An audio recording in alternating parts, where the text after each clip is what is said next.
Hello and welcome back to Sunless Sunday, where we sail the Sunless Sea with me, Bardon, and Lady Sakura. We're going to leave Abbot Horizon and make our way to Mount Palmerston. There we can replenish our fuel stocks, which is badly needed at the moment.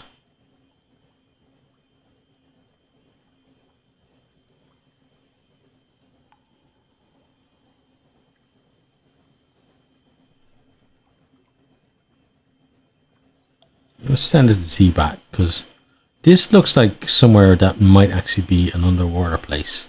Looks a bit like Low Barrett. But I guess if it was, we'd already got the... Yeah, we're too close for the Zebats not to notice that there'd be something under the water.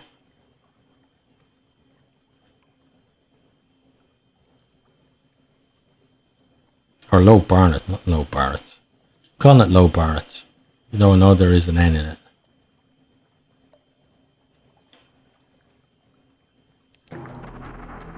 Palmerston Reach. There's brimstone on the wind.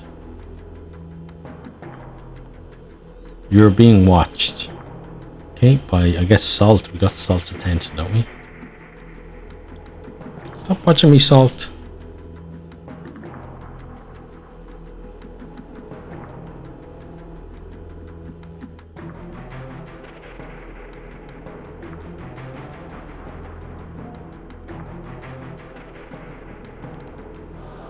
Okay, we have enough fuel to get there, that's good. But what is that?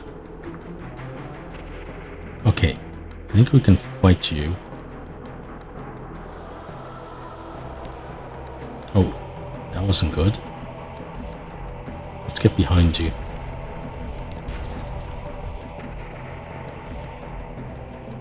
Oh, they're sneaky.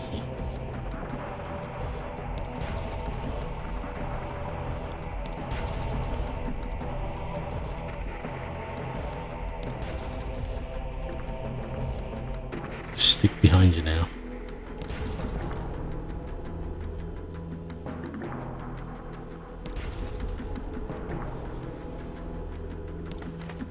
Oh, missed that one.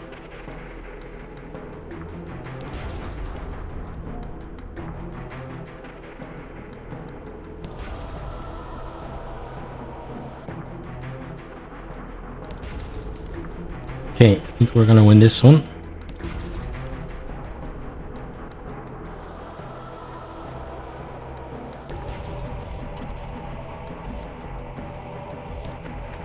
Oh, they're running.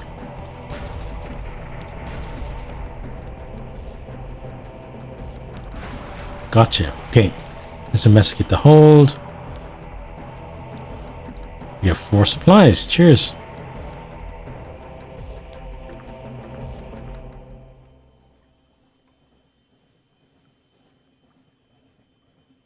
Although we did free the crew a couple of times. So it wasn't a huge gain. And we lost a bit more of our hull. Okay, but let's get to Mount Palmerston.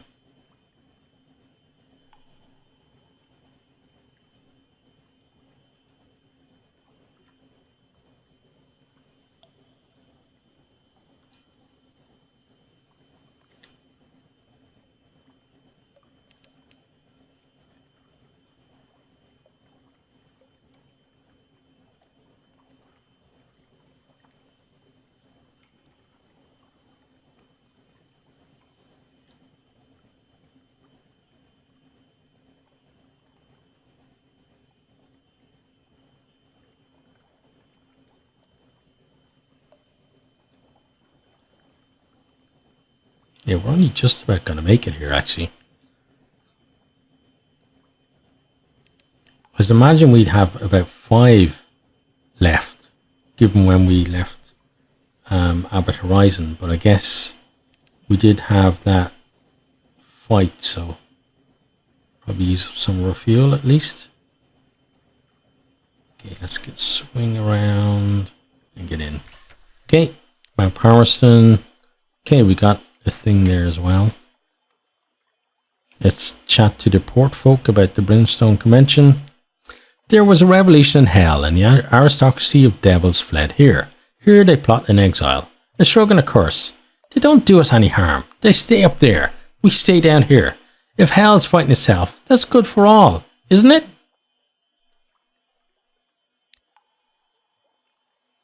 Okay, we could explore the island. We could... we're going to do this first, though. Take note of a veiled woman. Middle-aged woman in a veiled hat is staring at you, waiting for you to notice and listen to her. The imperious sister's tale. She begins commandingly, as though you had met at a salon in London, as though there was no burning mountain at her back, and as though you were socially just a little her inferior. Thank goodness, someone who might help me, she says. I've been searching everywhere. My brother is troubled, you see.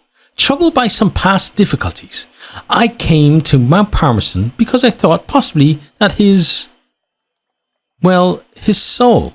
She drops her voice to whisper on the last words. But it isn't here. And now there's something else I must try. And you have a submarine. Yes, we do. Oh, I don't like that. The woman is no longer exactly youthful, but she speaks passionately from under her veil. Perhaps she has studied heroines on the stage. I need help to be reconciled with my dear brother. Okay, let's listen to what she wants. She's very urgent to speak with you. She has a brother who is dear to her, a sensitive soul, very reserved. He used to work for the Admiralty. Something happened to distress him there. When I asked him about it, he said that I had enough to worry about with my own concerns. My husband was ill at the time. But I could help him, if he would only permit me to know his troubles. For, she puts a hand on her heart. Bearing one another's burdens is what makes us truly good. She tells you that you'll need to go to Igel, the city of regrets, find her brother's regrets and return it to her. She will pay gladly. Okay, we'll certainly try to do that. And then we're going to dig in the ruins, I think. Perhaps the villagers left valuable stuff. You could pick over their remains and see what you might find. A cellar full of bones. How many of them died down here? You could bury them in the ash, but they're so choked and jumbled, you might as well leave them here below. The whole island is the unholiest imaginable ground anyway. At least you have souvenirs. 3 grinning skulls and a carven crooked cross. Okay, so we got 10 terror, 3 lamentable relics. We lose 2 supplies and we get 1 outlandish artifact. Okay, and then we're going to leave there and we're going to head south. Oh, no, that's not what we're going to do because we need to buy fuel. We desperately need to buy fuel.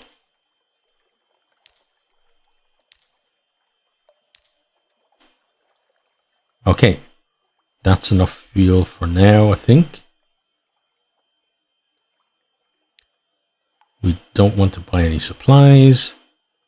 So yeah, let's go. Let's go for real this time though. Okay, so we're going to go there and then there. And then I guess over to Irene. Okay.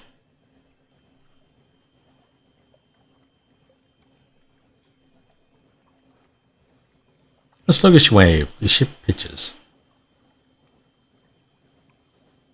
Okay, so we need to get closer to it and then dive, I guess. Because we only got a limited supply of oxygen.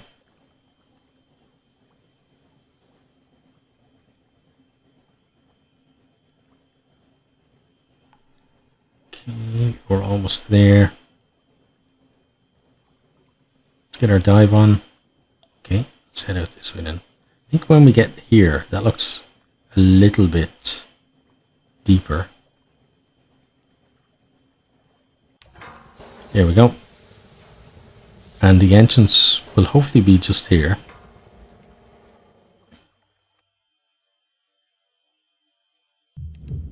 Oh, it is. Perfect.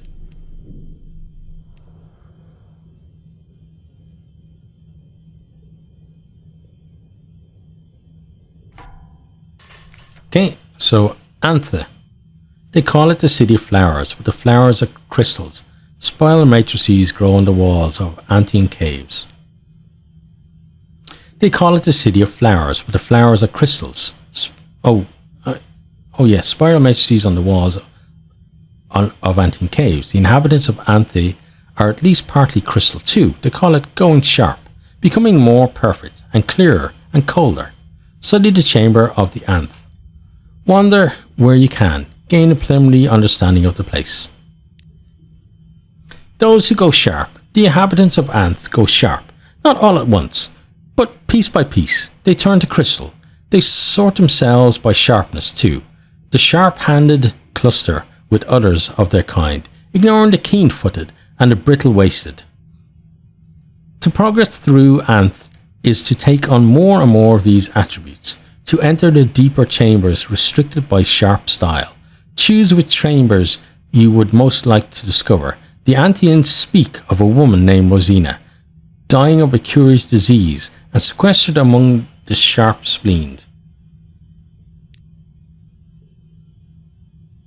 Okay, let's gather a report.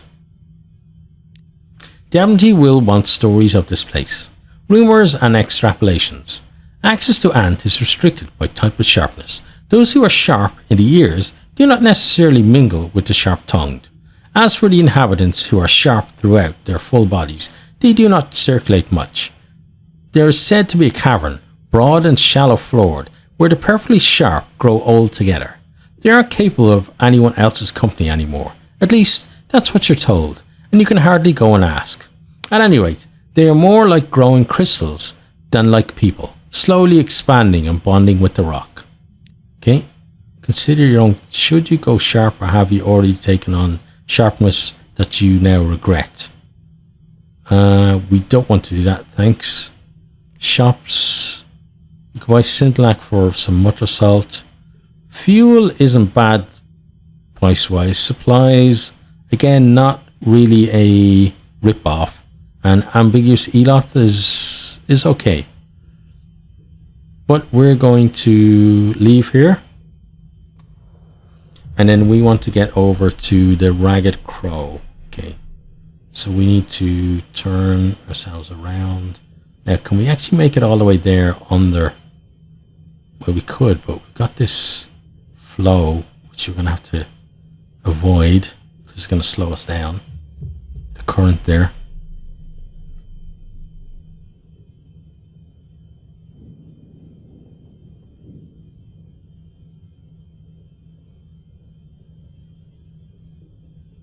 So I guess that kind of replaces the Z-Bat. Ow, sorry about that.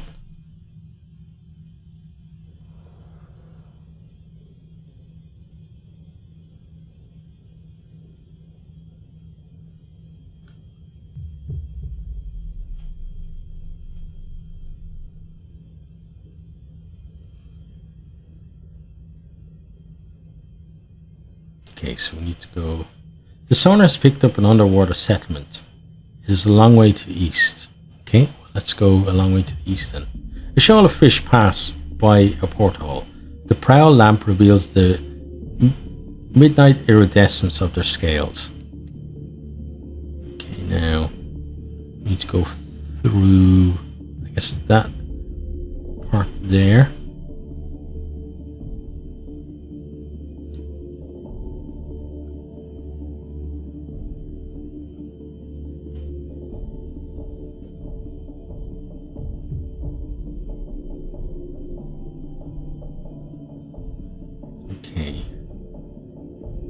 And then the entrance looks like it's down here. Oh, there it is there.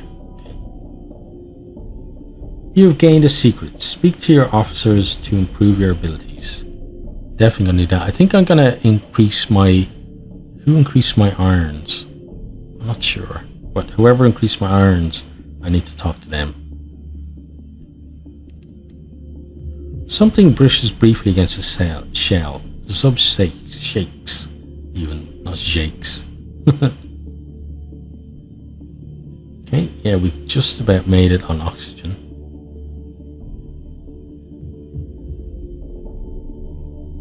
Okay, and in we pop. Okay, the Undercrow. The Undercrow, a deep well-lit cavern, thick with a fungal smoke and cave moths. Far above a lighthouse fire burns. The scent of it is curiously medicinal. It clouds your head and burns your lungs. Farther into the fog, you can make out laboured breathing. Okay, let's assemble a port report first. It's little more than a cave and a lighthouse fire, but the Admiralty appreciates thoroughness. A thorough survey of moths and fire. A ramshackle array of pulleys allows the Undercrow's reclusive resident to feed the fire above. The herby smoke of the fungal fire, or the herby smoke of the fungal fire has preservative qualities, but thus everything in a fine grey deposit. Meanwhile, the fire distracts the more aggressive moths and warns ships far above. All is well, or as well as can be expected.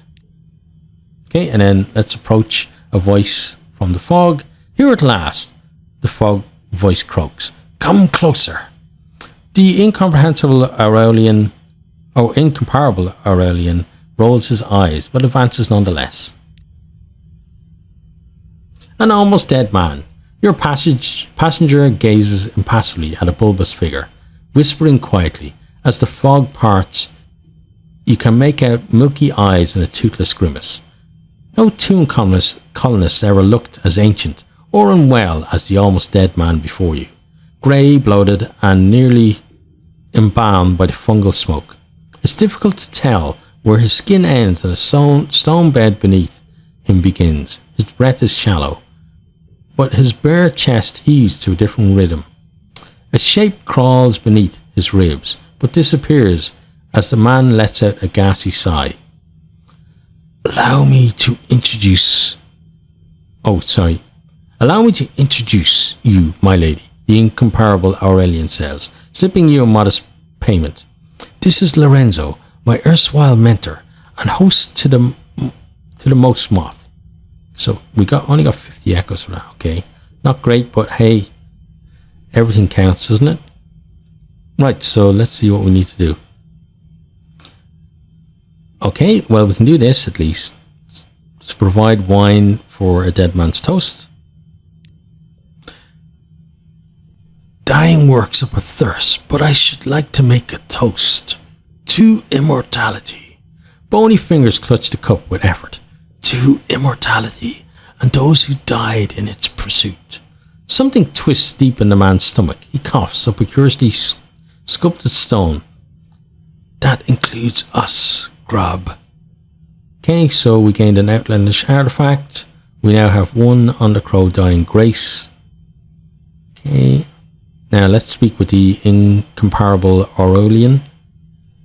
You catch him between tending to his ailing friend and preserving an unwisely bold cave moth. A true collector appreciates patience. When my master retired here, we all thought it would be his last destination. The Aurelian's eyes take the sheen of a patient man approaching a long-delayed payoff. No one has been present at the most moths hatching before. Well, no one who was in a condition to remember it afterwards. He spares a hesitant glance over his shoulder at the almost dead man. Of course, being by my master's side during his final days is a necessary part of the process. Okay, well then, entertain a dying man's last request. You've a submarine, the almost dead man wheezes. Entertain a dying man's last requests. Delivering farewells. Mortality has a way of finding us in the end. The almost dead man wheezes to himself, dislodging a cloud of cave moths. The incomparable Aurelian spares them only a disappointed glance. I must set my affairs in order. I owe that much to my successor. He waves a withered hand feebly.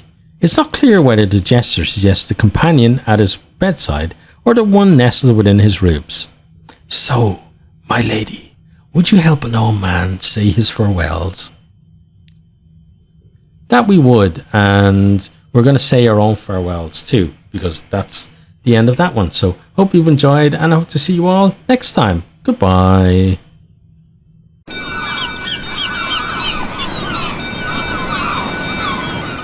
Thanks for watching this video. I hope you enjoyed it. If you did, maybe you'll hit the subscribe button there on the right. and check out some other videos here on the link.